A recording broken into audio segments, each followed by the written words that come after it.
প্রিয় দর্শক, আপনারা কি কখনো ভেবেছেন একটি দেশের অর্থনীতি আসলে কিভাবে সচল থাকে? এর সবচেয়ে বড় চালিকা শক্তি হল দেশের ব্যাংকিং খাত।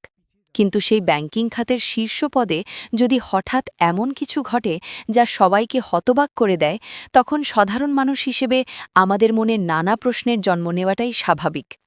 আপনারা কি কখনো কল্পনা করেছেন কেন একজন অত্যন্ত সফল ও মেধাবী ব্যাংকার একটি লোভনীয় পদ প্রত্যাখ্যান করতে পারেন? খোদ সরকারের অর্থ মন্ত্রণালয় থেকে সরাসরি ব্যবস্থাপনা পরিচালক বা এমডি হিসেবে নিয়োগ পাওয়ার পর মাত্র 2 দিনের মাথায় তিনি কেন এই সম্মানজনক পদটি ফিরিয়ে দিলেন? কি এমন ঘটেছিল এই মাত্র 48 ঘণ্টায়?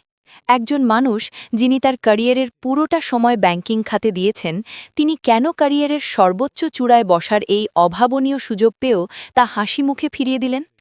এটা কি শুধুই নিছক কোনো ব্যক্তিগত কারণ, নাকি এর পেছনে লুকিয়ে আছে অন্য কোনো বড় রহস্য?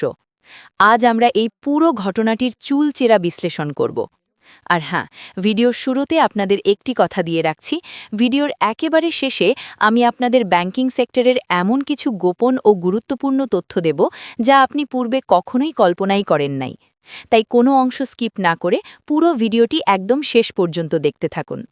দর্শক, আজকের এই আলোচনার মূল ভিত্তি এবং তথ্যসূত্র হল দেশের অন্যতম জনপ্রিয় এবং স্বনামধন্য জাতীয় দৈনিক পত্রিকা দেশ রূপান্তর। তাদের অনলাইনের একদম লেটেস্ট একটি ব্রেকিং নিউজ থেকে আমরা এই তথ্যগুলো পেয়েছি। সাংবাদিকতার নীতি মেনে অত্যন্ত বিশ্বস্ততার সাথে খবরটি সামনে নিয়ে আসার জন্য প্রথমেই তাদের প্রতি ধন্যবাদ জানাচ্ছি। তো চলুন মূল খবরে ফেরা যাক। ঘটনার কেন্দ্রবিন্দুতে রয়েছেন দেশের ব্যাংকিং খাতের একজন অত্যন্ত পরিচিত, বিচক্ষণ এবং অভিজ্ঞ মুখ, নাবিল মুস্তাফিজুর রহমান।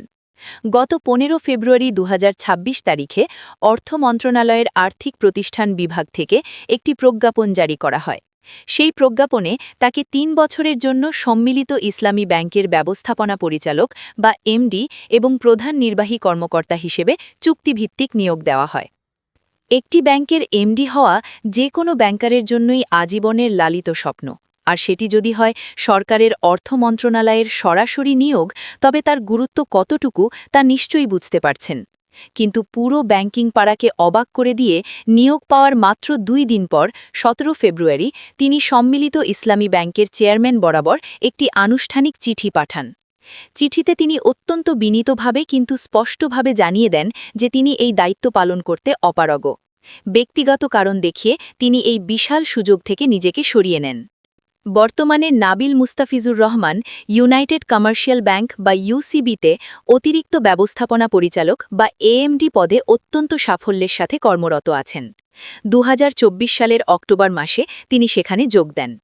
বর্তমানে তিনি ইউসিবির ঝুঁকি ব্যবস্থাপনা বা রিস্ক ম্যানেজমেন্ট, ইসলামিক ব্যাংকিং এবং ট্রানজ্যাকশন ব্যাংকিংয়ের মতো অত্যন্ত স্পর্শকাতর বিভাগগুলো পরিচালনা করছেন। এর আগে তিনি হাবিব ব্যাংক লিমিটেড বা এইচবিএল বাংলাদেশের কান্ট্রি চিফ রিস্ক অফিসার হিসেবেও দায়িত্ব পালন করেছেন।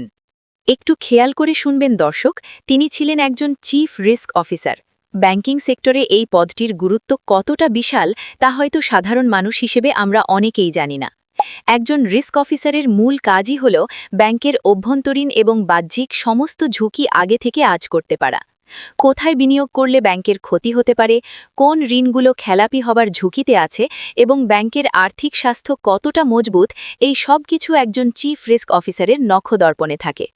আপনারা নিশ্চয়ই জানেন যে গত কয়েক বছরে আমাদের দেশের ব্যাংকিং খাত নানা ধরনের চ্যালেঞ্জের মধ্য দিয়ে যাচ্ছে। বিশেষ করে ইসলামী ধারার ব্যাংকগুলোর প্রতি সাধারণ মানুষের অবিচল আস্থা ধরে রাখা, তারল্য সংকট মোকাবিলা করা এবং প্রাতিষ্ঠানিক সুশাসন নিশ্চিত করা এখন সবচেয়ে বড় চ্যালেঞ্জ। এই কঠিন সময়ে একটি ব্যাংকের এমডি হওয়া মানে শুধু একটি শীতাতপ নিয়ন্ত্রিত বিশাল ক্ষমতাবান চেয়ারে বসা নয়, বরং আক্ষরিক অর্থে কাঁটার মুকুট মাথায় পড়া। প্রতিদিন শত শত কোটি টাকার সিদ্ধান্ত নিতে হয়।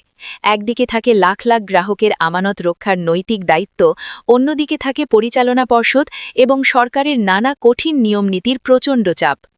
এর পাশাপাশি যদি আগে থেকেই ব্যাংকে বিশাল অঙ্কের খেলাপি ঋণ থাকে, তবে নতুন এমডির জন্য সেই চাপ সামলে ব্যাংকটিকে খাদের কিনারা থেকে তুলে আনা প্রায় অসম্ভব একটি মিশনে পরিণত হয়।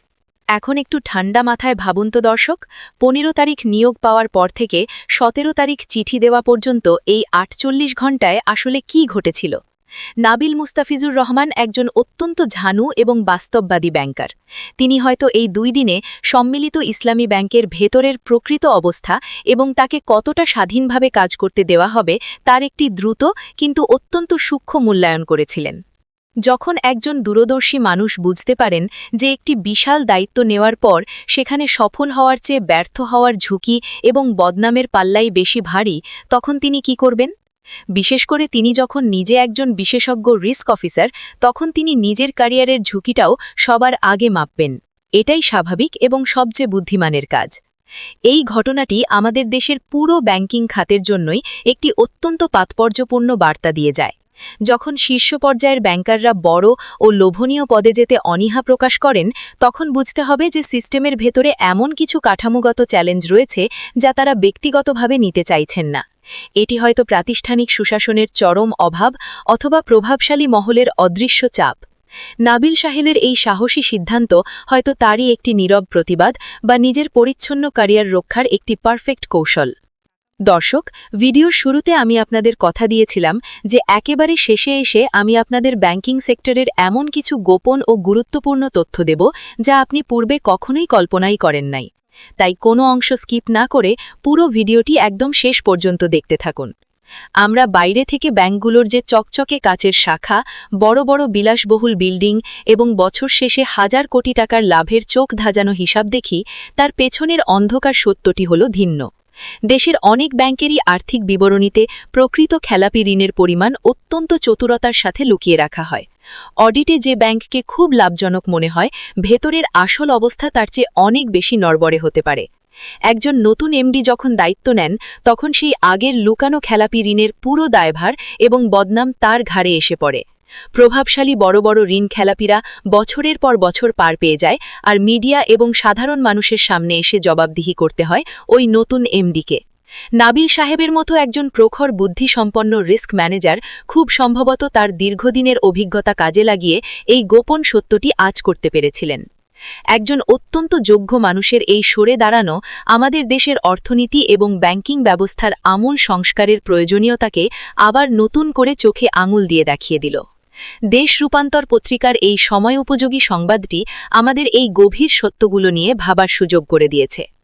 আজকের এই বিশ্লেষণমূলক ভিডিওটি যদি আপনাদের কাছে তথ্যবহুল মনে হয়, তাহলে অবশ্যই একটি লাইক দেবেন। আপনার বন্ধু, পরিবার ও পরিচিতদের সাথে বেশি বেশি শেয়ার করবেন, যাতে তারাও দেশের ব্যাংকিং সেক্টরের এই ভেতরের খবরগুলো সম্পর্কে সচেতন হতে পারে। আজকের মতো এখানেই বিদায় নিচ্ছি।